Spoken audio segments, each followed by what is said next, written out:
Welcome to the Riot Games Esports Media Preview event. I'll be joining you today from the LCS Arena in Los Angeles. I'm David Higdon, Global Head of Esports Communications at Riot Games, and I'll be your host throughout the show as we head to Iceland for a look ahead at the League of Legends Mid-Season Invitational and the Valorant Champions Tour Masters event. We'll also highlight some exciting esports announcements from Teamfight Tactics and Wild Rift, hear from our league pros as they answer your questions, and shine the spotlight on our global partners. After a hiatus in 2020, MSI is finally back. It's our mid-year battleground for the competitive League of Legends community, and with each of the teams that have qualified through their region's spring split, we're about to see the pinnacle of league competition these next few weeks. This year, we also had the unique opportunity to bring Valorant esports to the international stage for the first LAN event of the sport's history. Masters Reykjavik is our Stage 2 Masters event of the Valorant Champions Tour, and it is the path to qualification for the first global tournament, Valorant Champions, set for December 2021. We'll hear more about it later in the preview. But first, I want to introduce and welcome Naz Al-Taha, Head of Global Esports Partnerships and Business Development at Riot Games. Tell us, Naz, what can we look forward to from our partners at both MSI and Valorant Champions Tour Masters? Well, like us, our partners are very excited for the start of international competition across both sports. Year after year, our partners really show up for our sport and our community, and they continue to raise the bar for what great looks like and how our fans engage with them and in helping us to level up how we operate. Our partners make the esports experience better. So yes, needless to say, you'll see them activating in a number of ways across both MSI and Masters Reykjavik. Technology is at the core of our sport, so I'll start with our tech partners.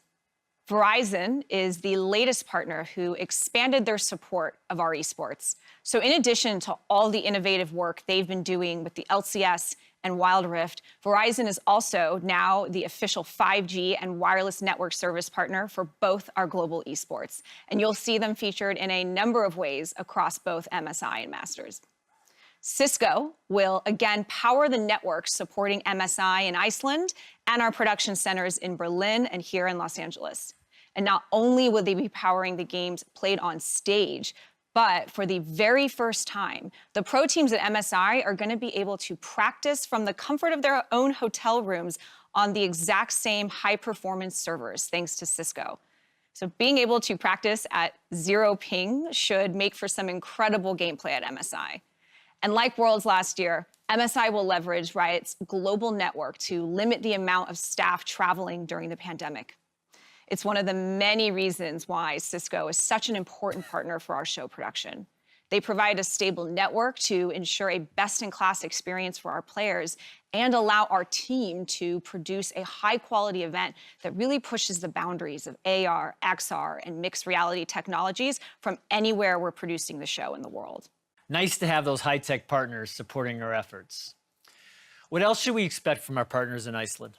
Well, the exciting part is that the list is long. I'll pick just a few examples of what our fans can expect. As part of our partnership with Spotify, we're launching Msi Team Anthems within the official League of Legends playlist, with each of the 11 qualifying teams selecting one song that really embodies the spirit of their team and their journey and rise throughout the spring split. Their selection will also come with special commentary on the song by pros and regional personalities through Spotify's Clips feature. It's the perfect way to get in the MSI state of mind. We're also excited to announce a new podcast that will be available exclusively on Spotify that will cover trending LoL esports news from around the world. The episodes will be hosted by some of our community's favorite personalities and will drop weekly throughout the year. And we'll have more information to share about that podcast in the coming weeks. MasterCard is returning as the presenting partner of our show Open at the MSI Finals. Not only that, MasterCard will also open up their social channels so that fans can ask questions directly to on-air talent who will answer them during the MSI broadcast. Mercedes-Benz is back for our very first MSI together. They're lending us their expertise in luxury and excellence for our trophy ceremony and all the pro player transportation on the ground in Iceland. And as part of that, you'll get to see the newest model within their EQ collection, the EQS, right there on site in Reykjavik. They're also bringing back the Hextech Chess Quiz, where fans can win Mercedes-Benz Hextech Chess by proving their League of Legends Esports know-how. So brush up on that trivia. That's just a handful of examples, and you'll see a lot more from State Farm, Bose, Secret Lab, Oppo, Axe, and Red Bull. Now a question from the media. With the success we've been seeing bringing on non-endemic partners like Spotify and Mercedes-Benz to LoL Esports, are you looking to identify more brands such as those for not only LoL Esports, but Valorant Esports as well? Well, we are really proud of the partnerships that we've formed across the board for LoL Esports, both globally, regionally, endemic and non-endemic. Our partners help us to really expand the reach and resonance of our sports. They help us to achieve operational efficiencies, and most importantly, they elevate the fan experience. And that's been the lens that we assess our partnerships through. It has to be a win-win-win, where not only our partners and Riot benefit, but our fans do as well. We are and will continue to bring that partnership strategy to Valorant and future esports. And I'm very hopeful that current and prospective partners can look at our track record with League of Legends and know that we will bring the same level of commitment to innovating, to building a thriving ecosystem, and to delivering to fans across the world as we develop new esports. And it's been really encouraging and validating to see LoL Esports partners like Verizon and Red Bull and Secret Lab recognize that and expand their support beyond LoL Esports and into the VCT. It's a testament to the future growth potential of Riot's esports, and frankly, the quality bar and the reach and engagement that brands can expect by partnering with us. All right, question number 2. With Valorant as the newest esport within the Riot Games portfolio, how do you replicate the success we've had in building strong brand partnerships while still allowing Valorant to create its own unique portfolio of partners? Well, we are humbled to have an enviable roster of partners across LoL Esports, and we will always welcome the opportunity to deepen our relationship with those partners as we expand our esports portfolio. And we recognize, though, that League and Valorant are two distinct brands with distinct audiences. In fact, the majority of players playing Valorant are playing a Riot game for the very first time. So the partners coming in and working with us across both esports, they're really able to maximize their reach across the esports industry. That said, we remain very cognizant of balancing multi-esports partnerships with those that are uniquely League and pay tribute to the elite sports meets fantasy League of Legends esports brand, and those that uniquely reflect the VCT and can do justice to the style and swagger of Valorant. And speaking of, we are very excited to welcome our newest partner to the VCT. HyperX joins us as the official keyboard and mouse partner of the Valorant Champions Tour, and we couldn't be more thrilled to welcome them and have their amazing products supporting our event in Reykjavik and beyond. So welcome HyperX, and a big thank you to all of our partners for being so tireless in wanting to deliver to our fans. We are really looking forward to some amazing events together in Iceland. Well, that's certainly fantastic news for us and for the players who are using that equipment. We're certainly looking forward to more new partnerships across Riot Esports that will continue to grow our portfolio of sports to our global audience. Thanks for joining us today, Naz, and congratulations on being named to this year's class of the Sports Business Journal 40 Under 40. You asked, our pros answered. Dash is standing by in Iceland with the superstar from our reigning champion, Hyo Showmaker Sue, mid laner for Damwon Kia from the LCK. Hello, Dash and Showmaker. How's Iceland treating you so far? Thank you very much, everyone. Lucky to be joined here by Showmaker ahead of the group stages here at MSI in Reykjavik, Iceland. And we have Max standing off camera to help us with some translations as well.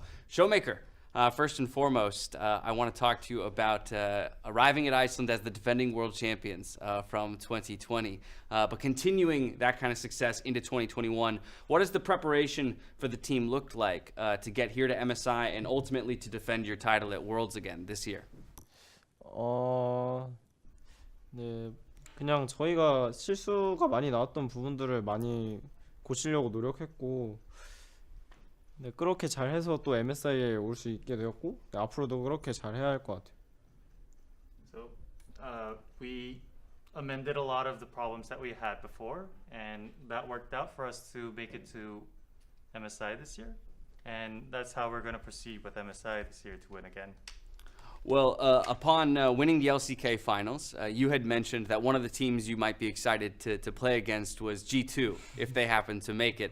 Unfortunately, they fell just short in their regional finals. But in their stead, Perks will still be returning to the stage just under the Cloud9 banner. Do you have any words specifically for Perks ahead of that matchup? 뭐 G2가 못 와가지고 되게 아쉽긴 하지만 그래도 이제 전 G2 멤버였던 퍽즈 선수가 왔기 때문에 퍽즈 선수라도 제가 꼭 이겨야 할 것 같네요.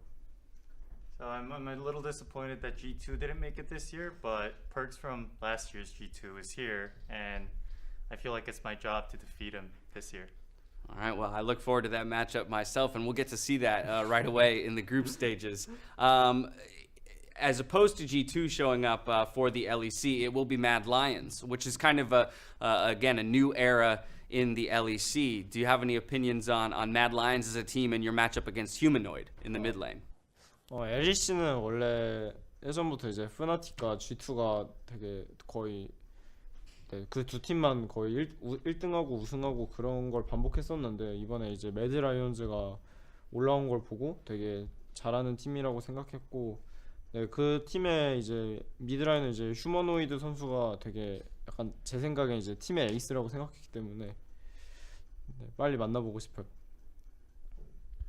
So from what I remember, it was always Fnatic and G2 winning LEC, but the fact that Mad Lions is here now means that they're a great team already.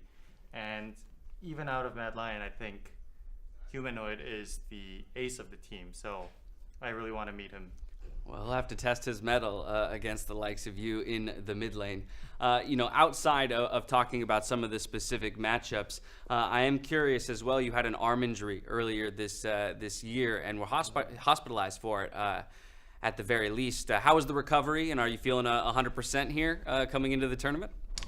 뭐 제포 오른팔이 좀 아프긴 했었는데 그래도 약 잘 먹어서 네, 괜찮습니다. 네, 괜찮아요.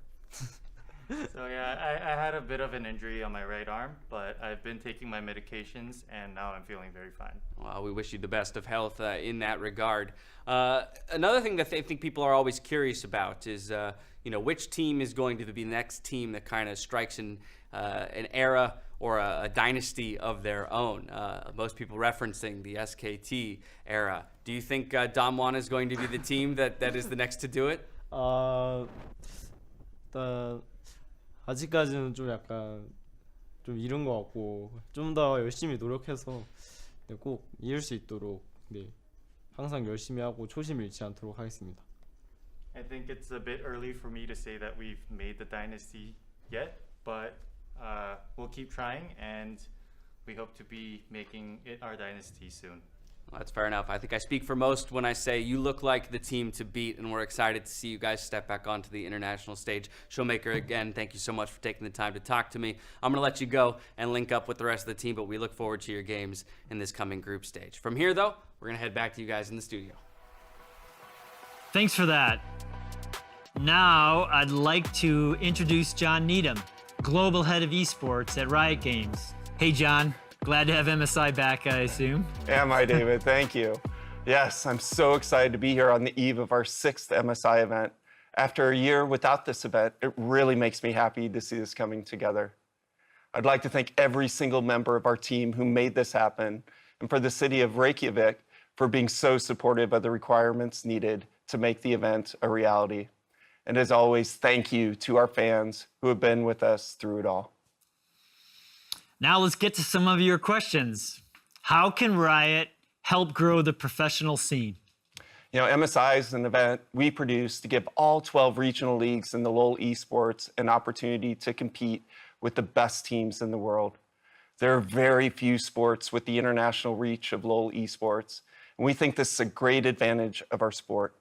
So we're going to invest to further deepen and broaden our appeal to local audiences, and then couple this local focus with great international competitions. This is where we see big opportunities to continue to grow our great sport. The universe of Riot Games has been expanding more and more with new games. Does Riot intend to take all games to the competitive scene at the level and grandeur that League of Legends is at? That's a great question. We're going to approach each esport differently to meet the needs of each game's unique player base. But one thing will remain consistent: being the best in class in our broadcasts and events. We've set a really high bar for quality and innovation. That's what our fans expect, and that's what we're going to deliver with every professional esport. Clearly, we have high aspirations for Valorant, and that esport's off to a great start with the Valorant Champions Tour. We also think Wild Rift has tremendous potential as a dominant player in mobile esports, but it's still early days there. We're also pleased with the competitions and events we've done for TFT and Legends of Runeterra. I wouldn't call TFT and Legends of Runeterra competitions professional esports in the sense of LoL esports, but we always want to support a higher level of competition for the hardcore players in all Riot games. And these organized play events give that experience. Next question. What went into the process for choosing Iceland as the MSI location this year? And what kind of changes, if any, should the fans expect out of LAN events moving forward? Yeah, I mean, mostly we're working in tandem with our risk management consultancy, Marsh & McClellan. First and foremost, they conducted an exhaustive global analysis and search that provided us more than a dozen potential locations. Reykjavik was chosen after thorough due diligence with a focus on COVID management and protocols, operational viability, and travel logistics. Iceland was far and away the strongest partner from a COVID management standpoint, and their government and health authorities have been very supportive in helping us to operationalize the event with the highest health and safety standards as a priority. Beyond safety protocols, we're very excited to bring major esports events to a brand new market. Obviously, Iceland provides a fantastical landscape that'll be a great backdrop to both League of Legends and Valorant. So specifically to the event, why did Riot settle on the 3-team quadruple round robin format for Group A at MSI? What other options were considered? Yeah, I mean, we had this issue at Worlds last year as well, where just unfortunately we couldn't get the VCS team through all the travel protocols to compete this year. So we landed on this format to give our fans a similar amount of gameplay to watch across all of the regions. Next question. Do you think that the newer esports titles from Riot Games are going to have a similar impact as League of Legends? Yeah, I mean, we're really audacious at Riot. Our goal is always to lead the market and innovate with every esport we invest in. Each of our esports have seen incredible growth and fan support, so I think we're going to have great impact. We always aim to make our fans, our world-class sponsors, and our professional teams proud to be associated with Riot Esports. I think we've done a great job of this with LoL Esports, and Valorant's also off to a really great start. MSI and EU Masters, for example, are a way for players and teams to represent their regions. But we've seen a lot of hype around the Asian Games in 2018, and most recently, the France-Spain match a few weeks ago. Does Riot have any plans for any international competitions where teams represent their countries, like a LoL World Cup? Well, you're pulling on my heartstrings. Love World Cup. I love EU Masters when I was in Europe. Really awesome. And that France-Spain match was super cool a few weeks ago. You know, we're always looking for new ways to engage our fans and our pro players. And while League of Legends World Cup would translate really well around the world, making room in our crowded LoL esports schedule is super challenging. So It's a great idea. We talk about it a lot, and it's certainly something we want to do in some form in the future, but we don't have any real hard plans to discuss today. Thanks, John. All of us at Riot Games are super excited about the fan reception to Wild Rift across the globe so far. I've been playing for the past few weeks now, and it's an incredible mobile experience. If you haven't had a chance to check out the game, I highly recommend trying it on your phone or tablet. Works on both Android and Apple devices. I'm excited to now introduce Leo Faria, the global head of Wild Rift Esports at Riot Games. Thanks for joining us, Leo. Hello, yeah, happy to be here. And it's so great to finally get started with Wild Rift Esports. You know, we've already started some regional competitions to get the sport off the ground, but mostly right now, Leo and I are learning and getting ready for Season 1 launch in 2022. Leo, tell us about how things are going. Of course, I'm happy to. As John mentioned, we're really taking this year to learn and develop the foundations of the sport. We're very excited by the first regional competitions that happened earlier this year. In particular, we were so thrilled to see the success of our very first official tournament, the Southeast Asia Icon Series Preseason, that kicked off Wild Rift Esports in 8 markets across Southeast Asia. It took place in February and March, and we saw a very promising start to the sport in the region. It's been amazing and very encouraging to see the reception of fans so far, and we're even more excited to announce that all of our other regions will kick off their esports tournaments for Wild Rift this summer, starting as early as June. Wow, that's all right. Nice. But that's not all right, John. I get the big announcement, correct. I'm thrilled to announce today that to top off 2021 for Wild Rift Esports, regional teams will qualify for our first ever Wild Rift Global Tournament. While we haven't nailed down all the specifics, Leo's working on that, Riot's committed to a global Wild Rift Esports event in the 4th quarter of this year. Leo's going to bring you a lot more info very soon. Let's go.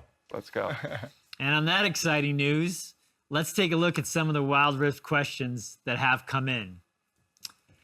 So we'll start with you, Leo. What are Riot Games' plans for regional Wild Rift championships? Right. Look, as we mentioned early, many of our regions will be kicking off their competition starting this June, and we're currently working on the calendar of events. We have seen a great number of organizations around the world already announcing their Wild Rift teams. In Southeast Asia, for example, we had organizations like the Alliance, RRQ, and even the LoL Esports veterans Flash Wolves announcing their esports teams. And as we announce and kick off competitions around the world, we expect to see some of the biggest names in esports also announcing their Wild Rift esports teams. Each regional competition will take shape differently, really varying from standalone tournaments to circuits, but we're really committed to making Wild Rift a global sport and build very strong ecosystems around the world. Excellent. So while we're thinking big and global, what sort of local community esports events support is actually planned for Wild Rift? Right. So, hey, we've been overwhelmed by the appetite and interest of the community for esports. We have seen hundreds of community tournaments taking place around the world. And in the next month, we'll be publishing third-party tournaments guidelines that will offer both guidance and support for independent organizers. We really believe that community tournaments are a great way to make the sport accessible, especially because Wild Rift has such a low barrier to entry. For an ecosystem that is new like ours, creating opportunities for new stars to emerge is a big priority, and we want to make sure we are investing to creating those opportunities. I'll have John answer this next question. What are your expectations for Wild Rift as an esport? Always high expectations. So, you know, look, with League of Legends going into its 11th year as a global sport, players have now come to expect a certain level of competition within our esports scenes. So we want to make sure we get this right, build something that's worthy of the mobile gaming esports community. So while we continue to develop what the competitive structure and calendar is going to look like, we're also creating a viewing experience that will ensure the sport is accessible to anyone, anytime, anywhere. We really believe that mobile gaming will help transform the future of esports. For us, this is about learning from our 10 years of experience on LoL esports, while also learning what makes the mobile community special, creating a sport that is unique and exciting to watch for Wild Rift players. Thank you for that, John, and thanks for joining us, Leo. Thank you. We're excited to watch Wild Rift Esports develop over the next few months and years. I hear Dash is standing by in Iceland with one of our youngest League of Legends pros, Karzi, ADC for Mad Lions of the LEC. Hello, you two. Thanks for joining us for Media Preview Day and taking the time to answer the media's questions. Thank you very much. Happy to be joined here by Karzi. Karzi, how you doing, man? Yo, what's up? I'm doing great. Scrims are going great. That's what I like to hear right off the bat. Here at MSI in Reykjavik, Iceland. I want to talk to you first, though, about Worlds last year in 2020 and how ultimately it went for Mad Lions. Unfortunately, you guys didn't quite make it through the play-ins. So what is different this time around with 2021 Mad Lions, and why is the performance here going to be different? So the biggest difference is definitely the roster changes and also the motivation within the team. Also the team atmosphere changed a lot, and we have a lot more motivation because we see now that we can make great things together. I mean, we talk about great things. I think a lot of people think about the end of the dynasty that we just saw happen in the regional playoffs, the domestic playoffs for you guys in EU. Now, with that, you come to EU come to MSI as the sole representative for EU, and that's a little different than the World Championship, where you've got 3 representatives typically. So, do you feel like there's any extra responsibility on your shoulders this time around to show up and bring it home? To be honest, for us there is no pressure. We came to this tournament to have fun, and we don't really care even if we lose. Like, we just want to improve as much as possible and have as much fun as possible. Now, within that, there's some interesting matchups that you have ahead of you. If I look specifically at the group stages, I'm thinking about BRTT down there in the bot lane. One of the best known AD carries from the Southern Hemisphere. What do you think specifically about that matchup? I mean, I'm kind of excited to play against BRTT. I've seen him play when I was younger, when I wasn't playing League competitively. And I was watching a lot of pro players, and BRTT was one of the better ones back then. So I'm excited to play against him. You think there's any chance he brings out the Draven, or no chance in this meta? And I think he can bring out the Draven, but I don't think that champ is that useful. So okay, fair enough. How about outside of the group stages? Like once we get to knockouts again, and you start looking at the rest of the regions, any specific AD carry matchups that you're really excited for? I'd like to play against Zwen and Ghost and Gala. Okay, all right. Looking at a player from my region, I feel it. All right. Well, and formerly from your region. Lastly, I just want to ask you, what kind of a statement maybe are you personally or the team looking to make here at MSI as you step back onto the international stage? Well, we want to prove the world that we are not the old Mad Lions that got stomped at Worlds 2020, and we just want to show everyone that we have the potential to be the best team in the world.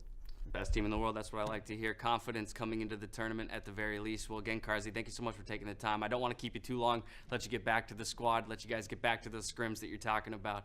And I'll see you on stage in just a couple days. All right, thank you very much. From here, we're heading back to the studio. Thanks, Karzi. Good luck during the tournament. Joining me now to talk about teamfight tactics and Valorant is Riot's Senior Director of Esports, Waylon Rosal. Hey, David. Great to be here. Hey, Waylon. Glad to have you. Teamfight tactics is our take on the auto battler genre. It's almost 2 years old. It's wild how quickly time flies. Wasn't 2019 just a year ago? It's felt like a long time. It feels just like yesterday that we were announcing the Galaxy Showcase, and here we are wrapping up our second global championship. I mean, those early show matches really helped us into the larger events like the TFT Fates Championship, where 24 players from around the world competed for $250,000. The event was an awesome showcase of different regional playstyles colliding together. We're also seeing a variety of regions battling for dominance. Jaywalking from Korea walked away as the winner in Fates, earning Korea their first international title for the game. We're committed to growing TFT esports around the world. And for the first time today, we can exclusively share that the next global championship will be a live event in China. Participating TFT players will travel to compete together live in October, and we'll be revealing additional details as we get closer to the event. All right. Wow, it's exciting to know TFT players will have their first live competition in 2021. Fall is going to be jam-packed. with the Reckoning Championship, League of Legends Worlds, and the recently announced Legends of Runeterra World Championship, which will kick off in September. Yep. Now let's talk about Valorant. In the year since its launch, Valorant has become the fastest growing esport in the world.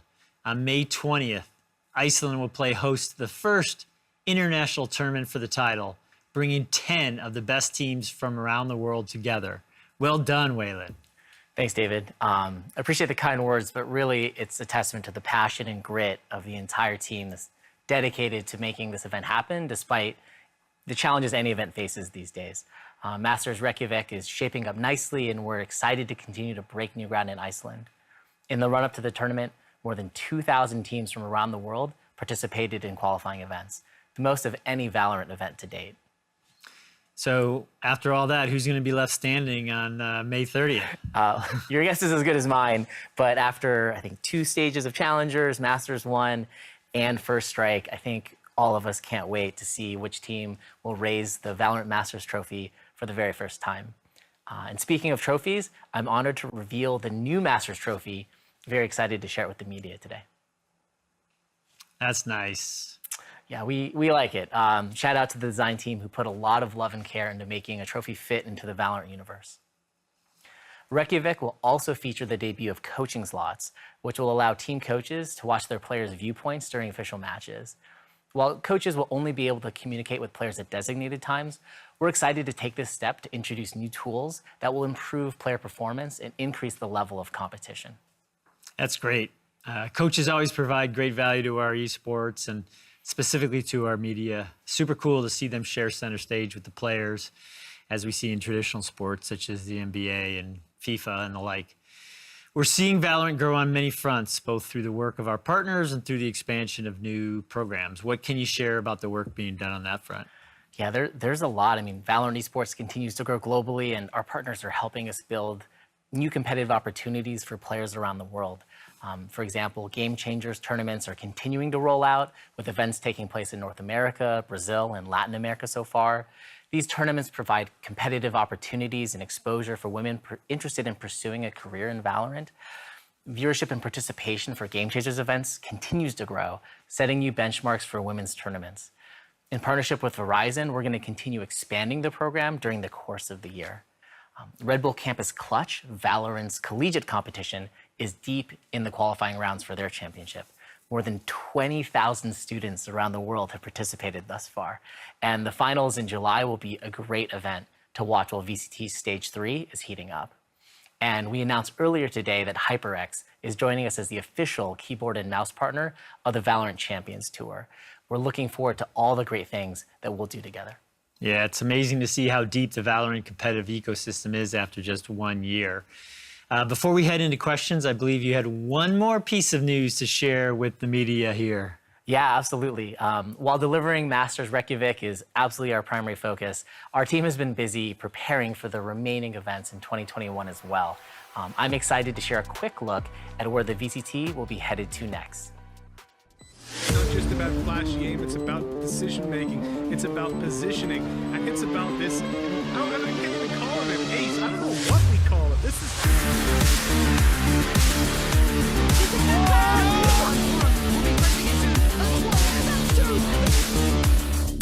Speaking, get rid of Msi Blaster! Right to you right now, stop! Get the ace!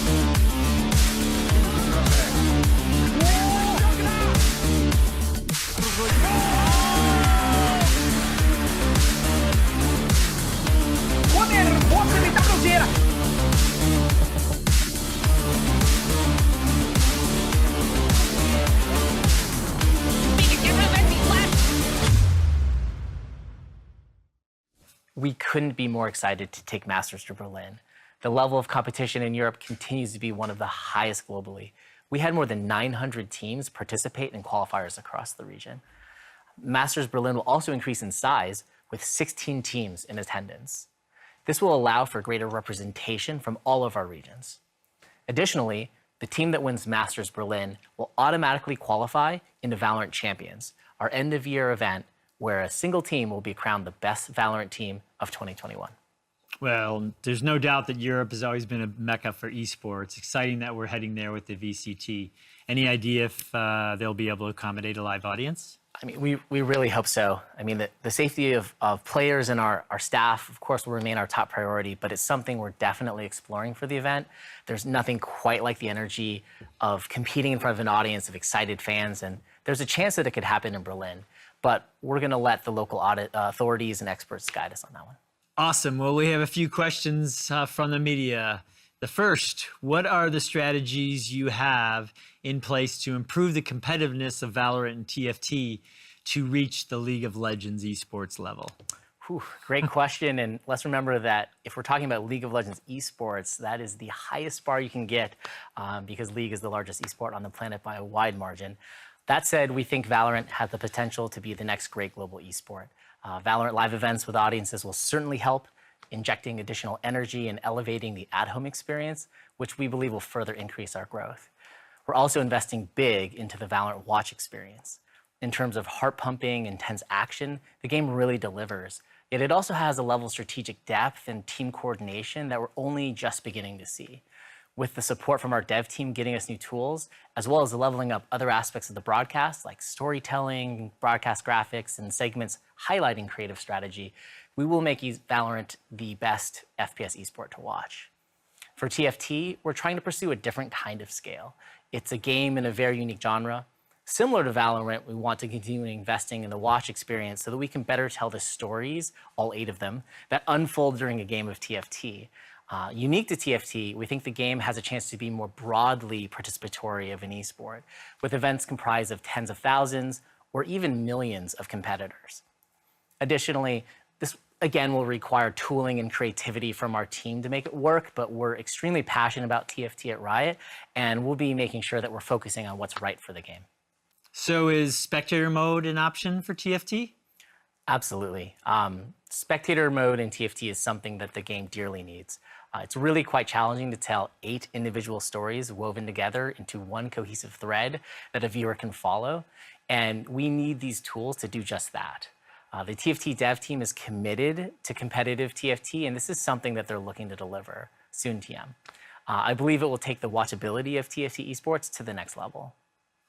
Teamfight Tactics is different from other Riot games. The competitive scene is changing every patch. So how do you plan to make the competitive scene attractive, stable, and convenient for brands, sponsors, and players to dedicate 8 hours plus of daily play? Yeah, that's a great question. TFT is a game that's grown with every set, and we've seen interest and participation in the competitive scene grow as well. Adaptation to patches is really part of the game, and it's something that everyone faces equally. It's a challenge the best players are able to overcome. The goal of the competitive scene is to create many ways for people to engage, opportunities for players of all skill levels to live their competitive dream, and at the highest levels of the sport, making sure that we create a consistent tournament structure that rewards pro dedication and creates ways for brands to consistently engage with the sport. Thank you, Waylon. The competition in Iceland for Valorant kicks off on May 24th, the day after the MSI final. Please make sure to keep an eye on playvalorant.com for additional information. Starting May 17th and lasting throughout the month of June, join Riot and the LGBT+ community in celebrating Pride Month. Inclusive games mean a better experience for everyone, and while we can't march in person this year, we can certainly celebrate in-game. All of our games, including League and Valorant, will have Pride content such as emotes, player cards, and more. A live blog post with more information can be found at riotgames.com on May 17th.